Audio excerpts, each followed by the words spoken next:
The universe, it turns out, has a delightful sense of irony.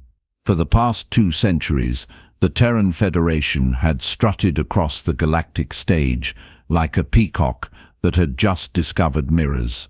Humanity had clawed its way up from a backwater planet to become the undisputed apex species of known space, and they wore that title like an oversized crown that kept slipping over their eyes. The other races, those poor, unfortunate souls who had the misfortune of sharing a galaxy with Earth's finest, had learned to nod appreciatively whenever humans spoke of their natural superiority and evolutionary advantages. The Zephyrians, with their crystalline skin and telepathic abilities, had gracefully accepted their new role as spiritually enlightened but militarily inadequate. The Corvalex Empire, once masters of stellar engineering, now served as humanity's construction contractors with a smile that only occasionally twitched at the corners. Even the Nethys Collective, whose biotechnology had once seemed like magic, had resigned themselves to being humanity's personal pharmaceutical department. It was a well-oiled machine of cosmic submission, really. The galaxy had found its food chain, and everyone knew their place on it.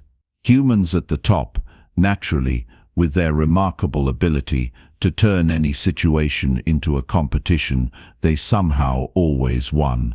Below them, arranged in descending order of usefulness, came everyone else. The Galactic Assembly had become less of a democratic forum and more of a theater where alien dignitaries performed elaborate acts of deference while Admiral Corvin Thal held court from his impressive podium. Thal was everything you'd expect from humanity's premier military leader, square-jawed, steel-eyed, and possessed of the kind of confidence that could survive a direct hit from a fusion cannon.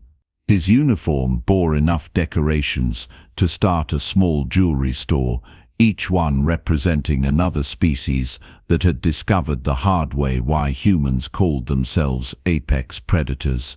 The quarterly tribute reports look excellent, Thal announced to the assembled representatives, his voice carrying the casual authority of someone who had never doubted his place in the universal pecking order. The Zephyrian meditation crystals will serve our research stations well, and the Corvalex stellar engineering projects are ahead of schedule. As always, the galaxy benefits from human leadership. Ambassador Lydia Voss, humanity's chief diplomat, and a woman who could negotiate a peace treaty while simultaneously insulting both parties involved, nodded approvingly from her seat. Voss had spent the last decade perfecting the art of diplomatic condescension, turning every interspecies negotiation into a masterclass in backhanded compliments and veiled threats.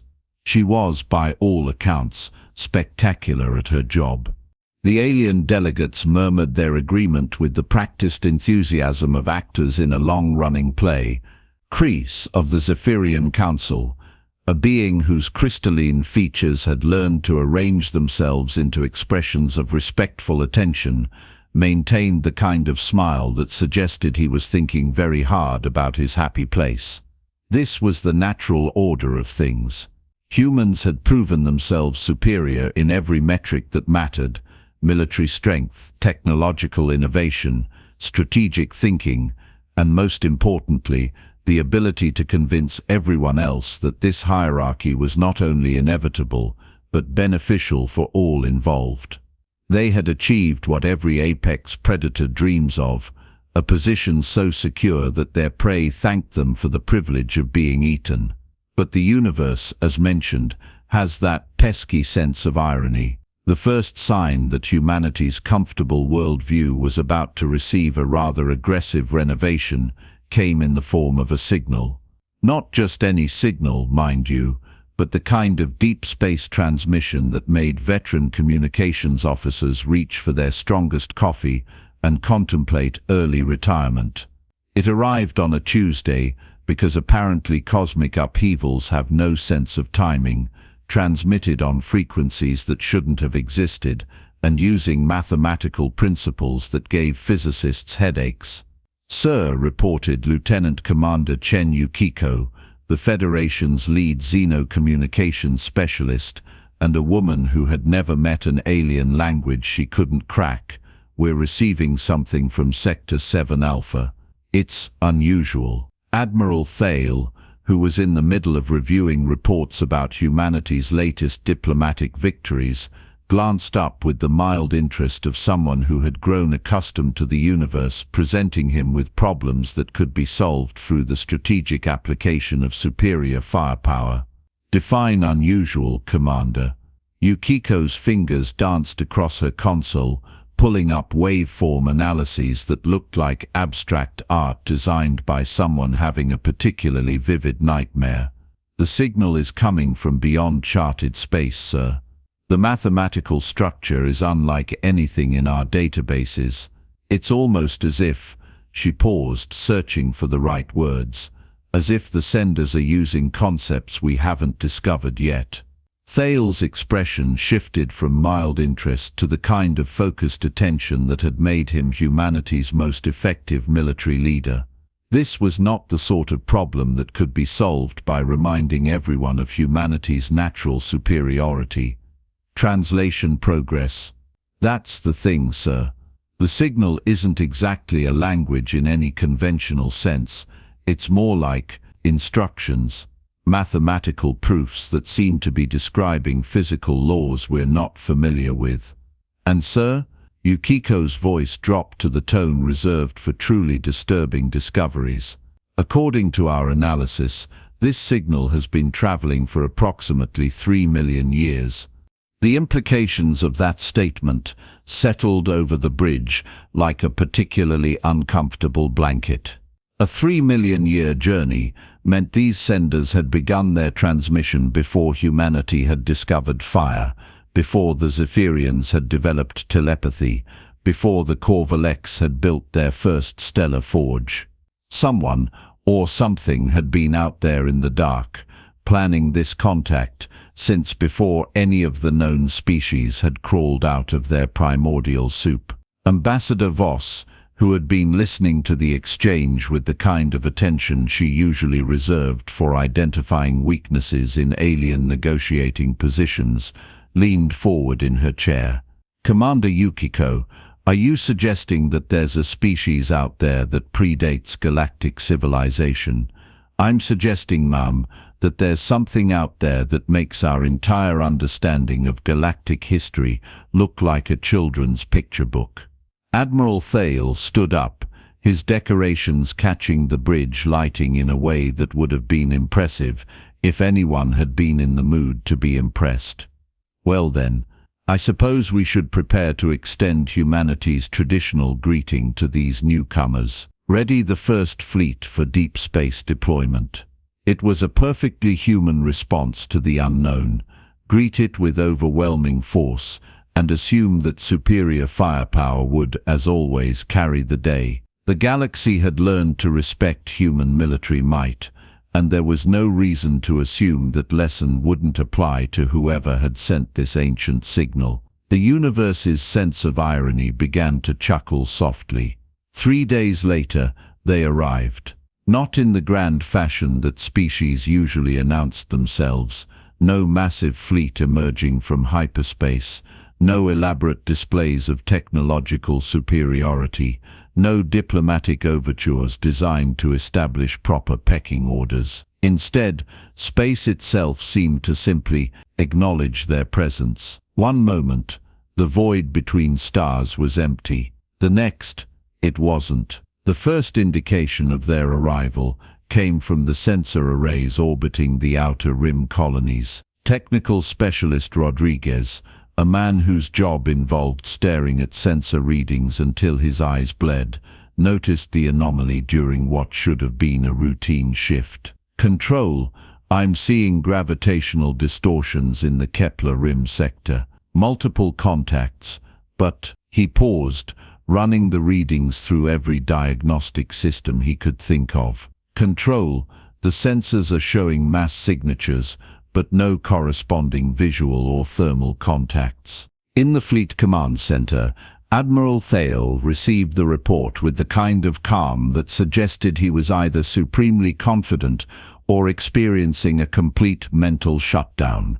Dispatch reconnaissance drones, full spectrum analysis. What the drones found defied every principle of physics that humanity had spent centuries perfecting. The contacts were there, massive, undeniably present, casting gravitational shadows that registered clearly on every instrument. But they existed in a state that seemed to mock conventional understanding of matter and energy. They were visible only as absences, as places where stars didn't shine quite as brightly, where space itself seemed slightly less enthusiastic about existing. "Sir," reported Commander Yukiko, her usual professional composure beginning to show hairline cracks.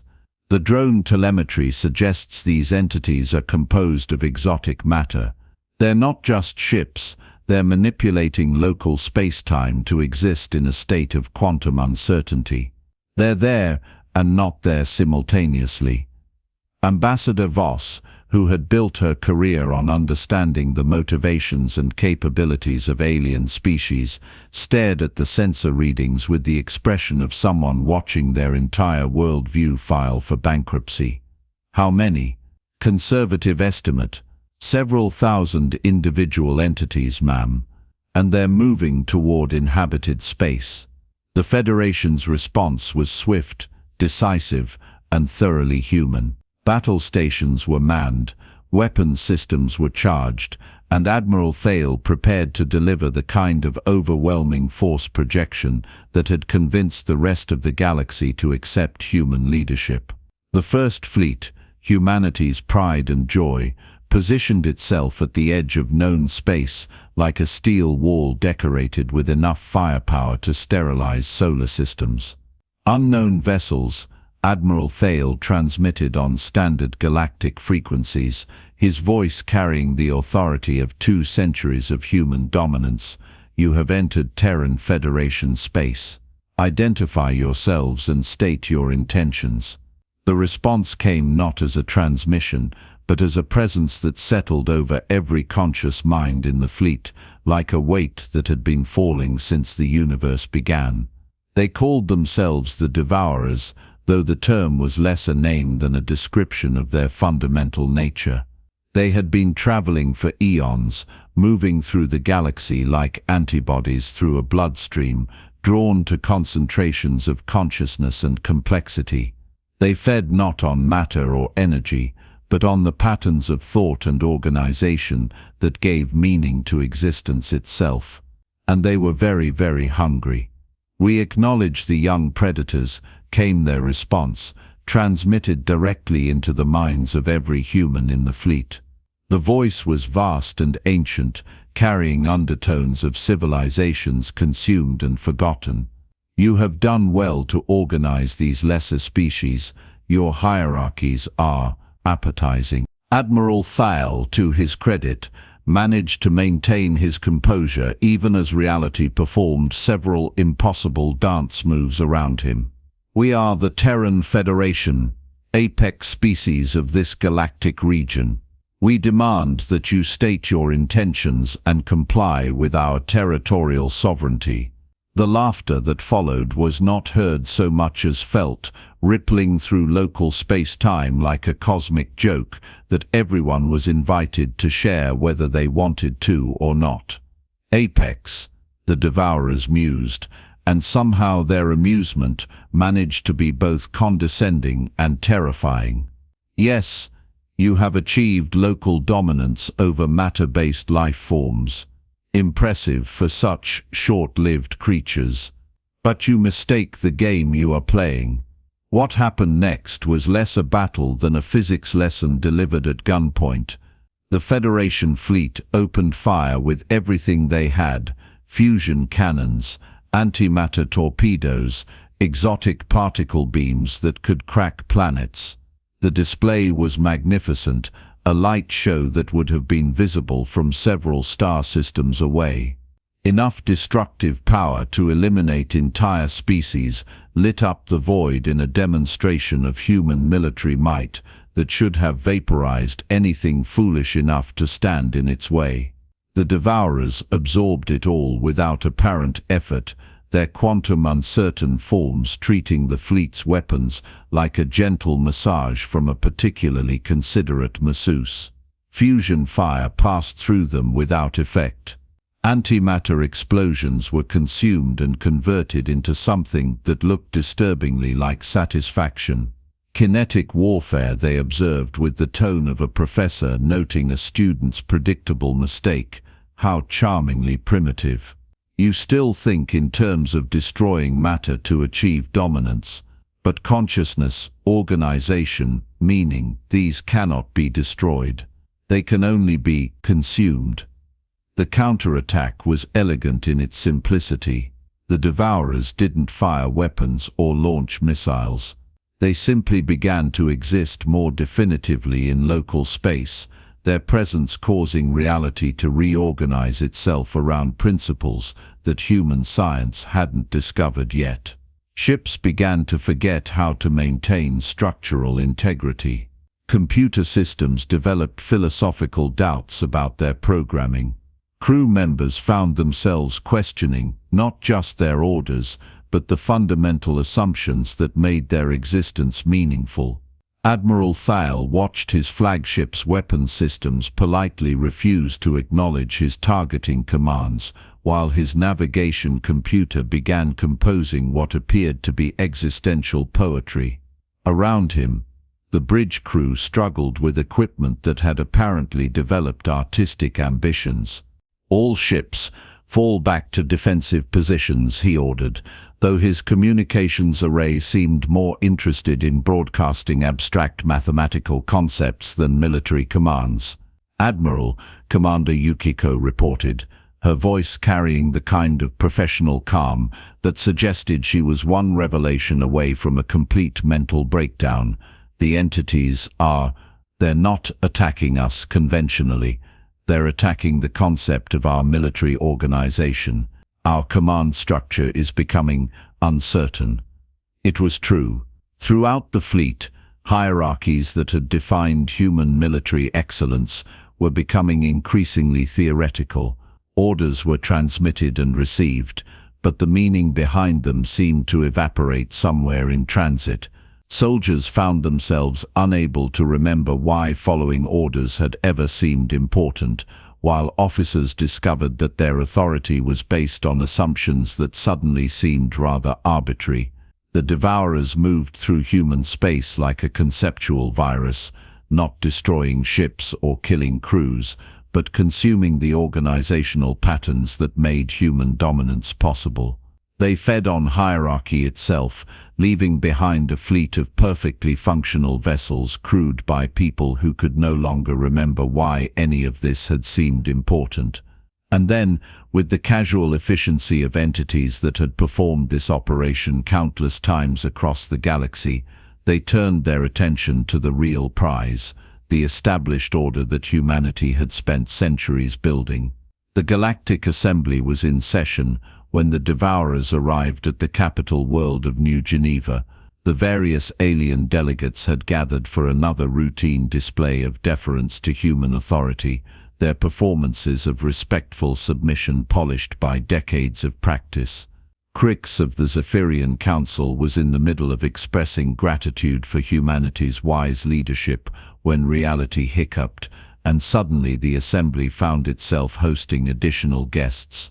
The Devourers manifested in the Great Hall not as visible entities, but as a presence that made the carefully maintained political order suddenly seem rather fragile. Hierarchies that had seemed natural and inevitable began to feel arbitrary and temporary. The complex web of dominance and submission that defined galactic politics became transparent, revealing itself as just another pattern that could be consumed. "Fascinating," the Devourers observed, their attention settling on the assembled delegates like the weight of geological ages. "A predator species that has organized its prey into willing submission. Quite efficient.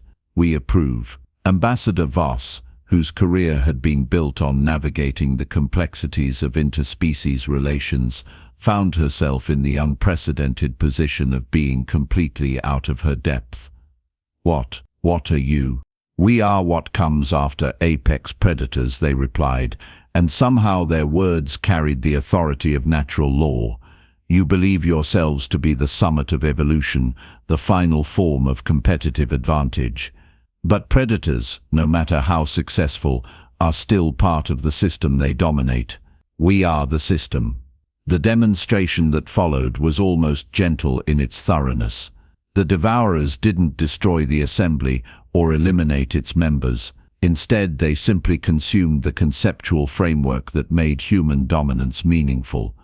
The carefully constructed hierarchy that had defined galactic civilization for 2 centuries became just another memory, archived in the vast consciousness of entities that had witnessed the rise and fall of countless apex species. The alien delegates watched in fascination as their human overlords discovered what it felt like to be prey.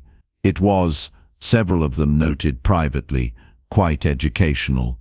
Admiral Thale, who had managed to establish communication from his increasingly philosophical flagship, made one last attempt at negotiation. What do you want from us? Want? The concept seemed to amuse the Devourers. You assume we operate from desire, from need. But we are not predators seeking prey. We are the principle that governs predators. We are the reminder that every hierarchy is temporary, every dominance is conditional, every apex is merely a moment between ascensions. The truth settled over the assembly like a revelation that nobody particularly wanted to have. Humanity had claimed the apex position, had convinced themselves and everyone else that their dominance was natural and permanent. They had built their identity around being the ultimate predators, the species that had finally reached the top of the evolutionary ladder. But the universe, it turned out, had no top. There was always something higher, something that treated the previous apex species the way humans had treated everyone else, as a resource to be managed, organized, and ultimately consumed. The Devourers established their new order with the same casual efficiency they had used to dismantle the old one. Humanity found itself occupying a middle tier in a hierarchy that stretched both above and below them in directions they hadn't previously known existed. The various alien species, rather than being liberated from human domination, discovered that they had simply been transferred to new management. This is quite an improvement, Kritz observed to his fellow delegates as they adjusted to their new reality. The previous management was so provincial in their understanding of cosmic order. Admiral Thale, his fleet now serving as a regional security force under Devourer oversight, found himself reporting to entities that existed partially outside conventional space-time. It was, he had to admit, a significant career adjustment. Ambassador Voss had been reassigned to interdimensional diplomatic relations, a position that required skills she was still developing. Her first assignment involved negotiating with beings who existed as sentient mathematics, which turned out to be surprisingly similar to her previous work with human politicians. The galaxy settled into its new configuration with the resigned efficiency of cosmic forces that had seen this pattern repeated countless times. Species rose to dominance, convinced themselves of their natural superiority, and eventually encountered something that reminded them of their place in a much larger order. Humanity learned humility the way they had learned everything else, loudly, dramatically, and with a lot of complaining about how unfair it all was. They were, the Devourers noted with something resembling fondness, remarkably adaptable for a species that had spent so long believing in its own supremacy. The universe continued its ancient dance of hierarchy and dominance, apex predators and the forces that governed them. Somewhere in the vast dark between galaxies, entities even more incomprehensible than the Devourers stirred at the edges of awareness, drawn by the familiar patterns of organization and consumption. And in the great cosmic irony that defined existence itself, They too called themselves apex predators, secure in the knowledge that they had finally reached the top of a ladder that had no end. The universe chuckled softly at the eternal comedy of creatures who confused local dominance with ultimate authority, who mistook temporary advantage for permanent position. Every apex was just another step in an infinite staircase, every predator eventually becoming prey to something larger, older, and more fundamentally integrated into the structure of reality itself. Humanity had claimed the apex title, and they had been absolutely correct. They were indeed the apex of their particular level, their specific scale, their temporary moment in the endless hierarchy of existence. Until, of course, the real predators appeared, as they always did, as they always would.